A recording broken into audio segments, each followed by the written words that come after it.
Hello दोस्तों, मैं आप सभी का स्वागत करता हूं आपके अपने यूट्यूब चैनल रेम्बो बाबा कंपटीशन में। हम पढ़ रहे हैं यूपी पुलिस एसआई 2025 के लिए मूल विधि। मूल विधि में हम पढ़ रहे हैं घरेलू हिंसा से महिला संरक्षण अधिनियम 2005।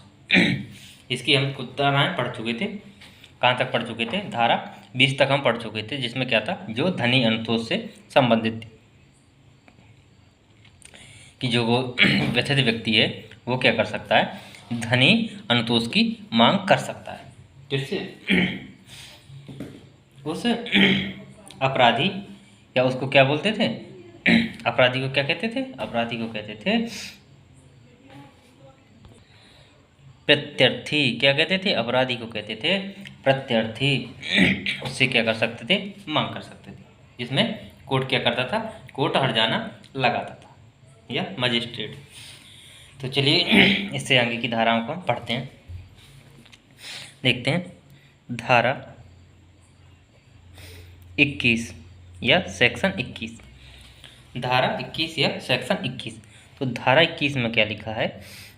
धारा 21 में किसके बारे में बताया गया?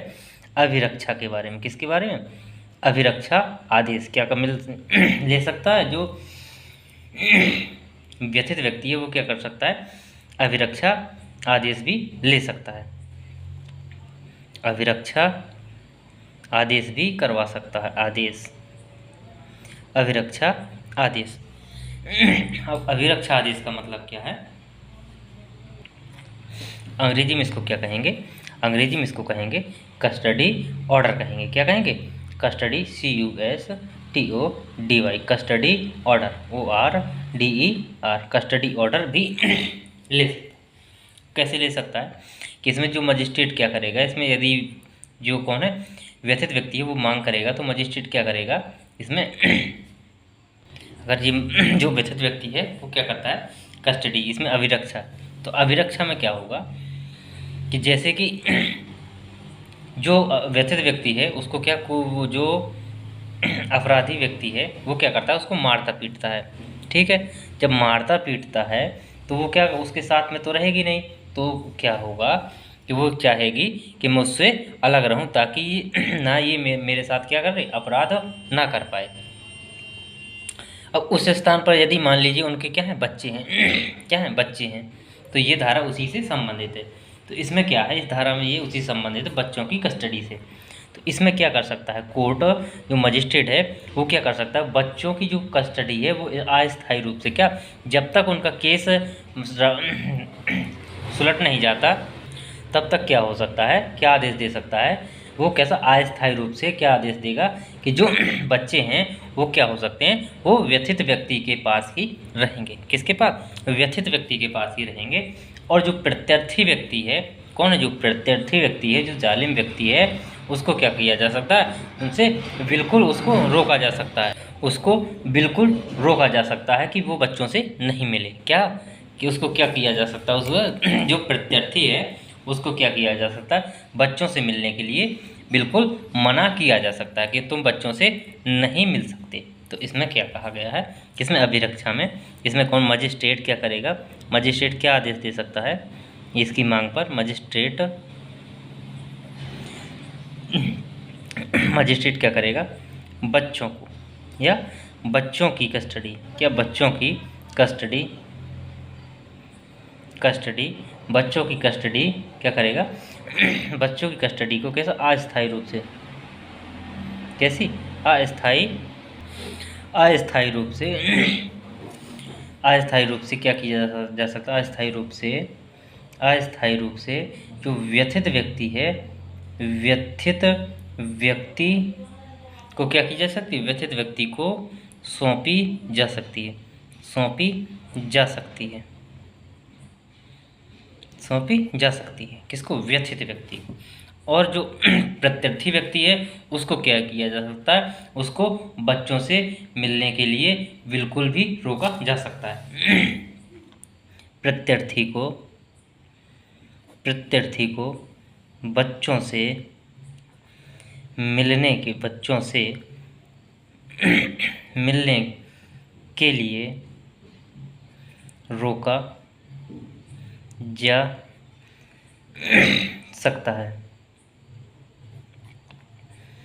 क्या किया जा सकता है? उसको बच्चों से मिलने के लिए रोका जा सकता है। उस व्यक्ति को क्या किया जा सकता है? बच्चों से मिलने के लिए रोका जा सकता है। तो ये धारा बताती है क्या? सेक्शन 21। अब देखते हैं आगे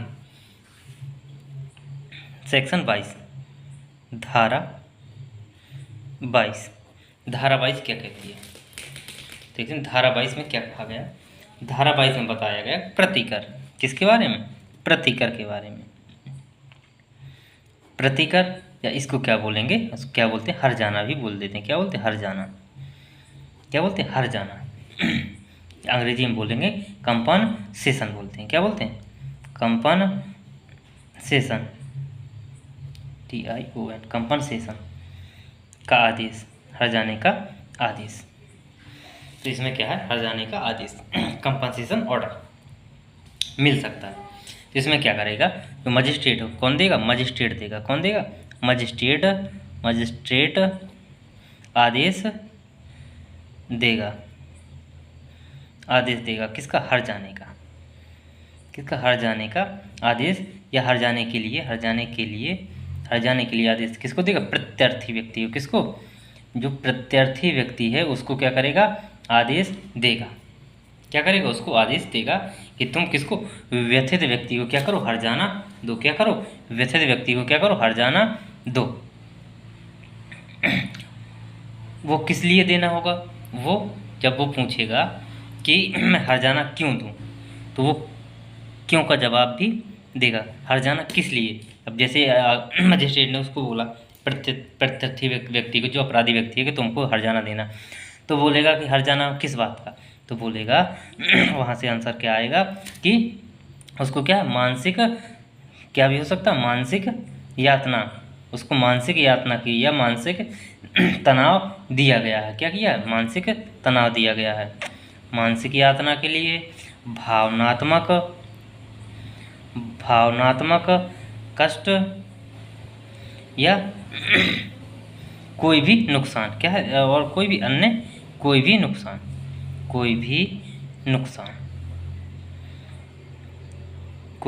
नुकसान के लिए भरपाई करनी पड़ेगी। तो ये चीज़ इसमें प्रतिकर के बारे में बताई गई। किसमें? सेक्शन 22 में। अब देखते हैं धारा 23।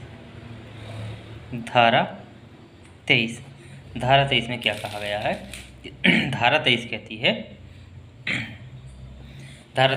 है कि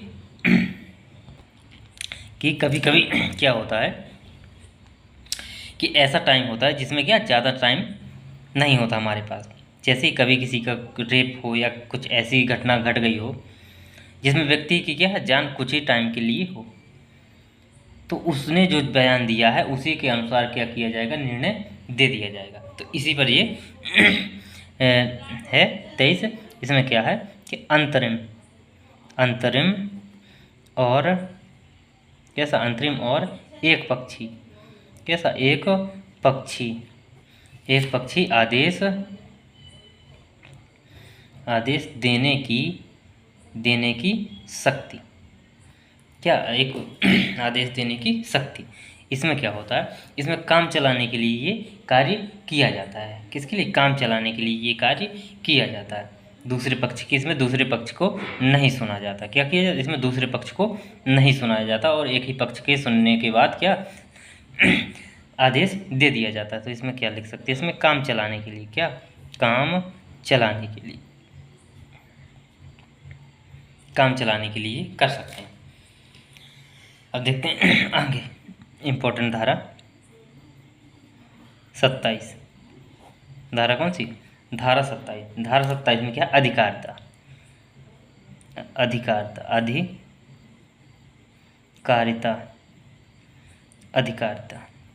अब इसका अधिकारिता का मतलब है कि इसके जो अधिकार कहाँ कहाँ तक होंगे। जो कोर्ट द्वारा जो ये घरेलू महिला संरक्षण अधिनियम है, इसके अधिकार कहाँ तक है, ये कहाँ कहाँ तक लागू होगा, ये कहाँ कहाँ तक क्या होगा? लागू होगा। और ये क्या होगा? जैसे मान लीजिए क्या होगा कि इसमें क्या कहा कि एक जिला में मान लीजिए आदेश हुआ, इसको, वो दूसरे ज़िला में जाके रहने लगा, ठीक है। दूसरे ज़िला में उसने जो न्यायाधीश है उसने कहा कि दूसरे ज़िला में भी वो क्या होगा, लागू होगा। उसने देखा राज्य, दूसरे राज्य चेंज कर लिया, क्या कर लिया, एक राज्य से दूसरे राज्य में रहकर वो क्या करने लगा, परेशान करने लगा। तो मजिस्ट्रेट ने क्या कहा कि तुम जहाँ भी जाओगे संपूर्ण भारत में ये आदेश क्या होगा, लागू होगा, इस आदेश का पालन करना होगा। तो इसमें लिख सकते हैं कहाँ तक अधिकार, कहाँ तक अधिकार है, अधिकार।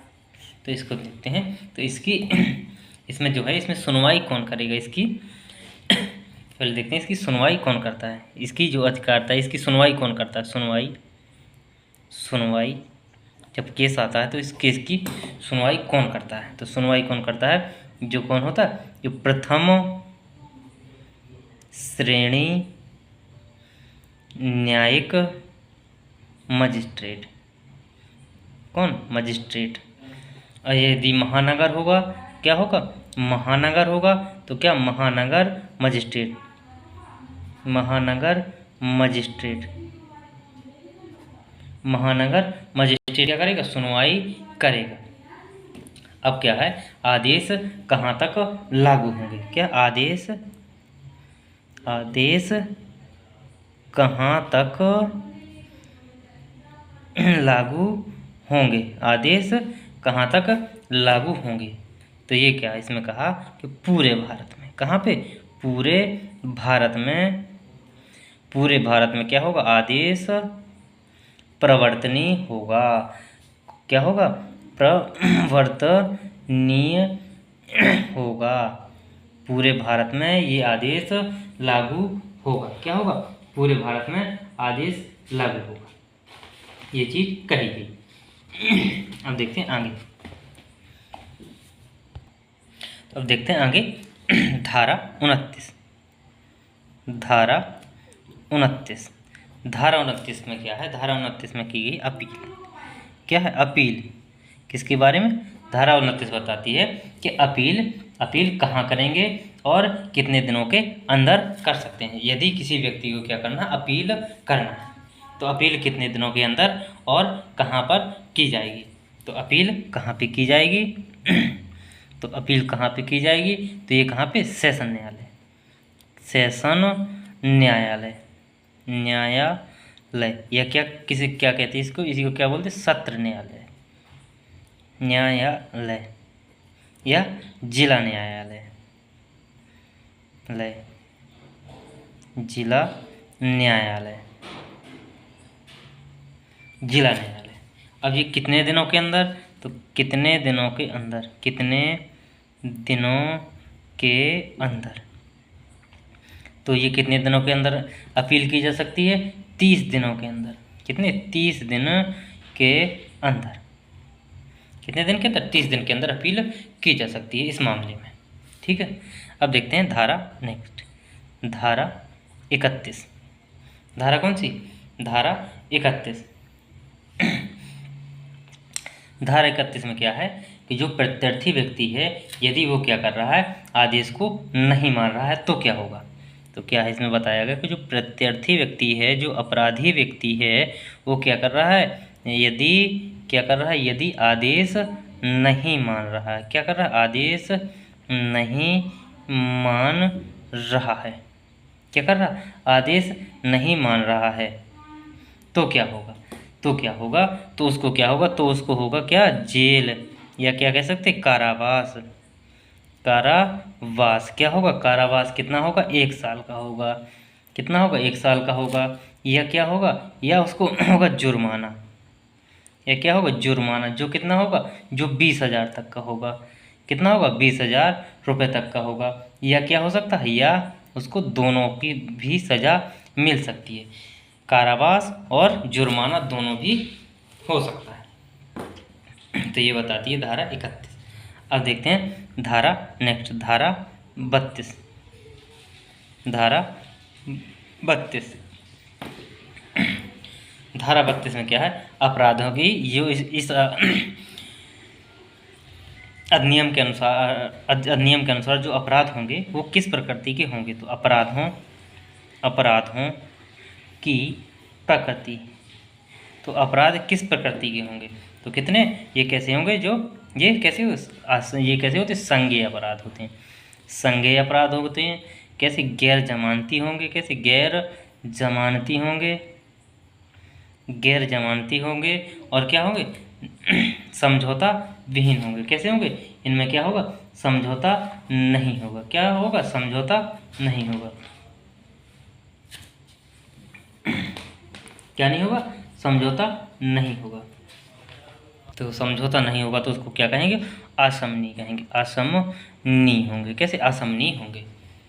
तो ये हो गया हमारा। अब देखते हैं आगे धारा 33। देखते हैं धारा 33। धारा 33 में क्या कहा गया है कि जो संरक्षण अधिकारी हैं, यदि इनके द्वारा जो कर्तव्य है, जिनका जो कार्य है, जो कर्तव्य है, यदि ये क्या करते हैं, अपने कर्तव्य का निर्वहन नहीं करते तो इनको क्या होगा? तो इनके बारे में बताया गया कि जो संरक्षण अधिकारी हैं, जो संरक्षण अधिकारियों किनको? संरक्षण अधिकारियों द्वारा कर्तव्यों किसका? कर्तव्यों का निर्वहन नहीं। यदि ये क्या करते हैं, अपने कर्तव्यों का निर्वहन नहीं करते हैं तो क्या होगा? तो इनको क्या होगा? इनको दंड होगा। क्या? दंड में क्या मिलेगा? जेल होगी। क्या? जेल या कारावास कितना होगा? 1 वर्ष का। इनको भी कितना? 1 वर्ष का। या जुर्माना जितना, क्या जो प्रत्यर्थी को मिला था वही क्या इनको भी मिलेगा? 20,000 का। कितना? 20,000 का जुर्माना। या क्या हो सकता? दोनों होंगे। क्या होंगे? इनको दोनों से भी दंडित किया जाएगा। किससे किया जाएगा? दोनों से दंडित किया जाएगा।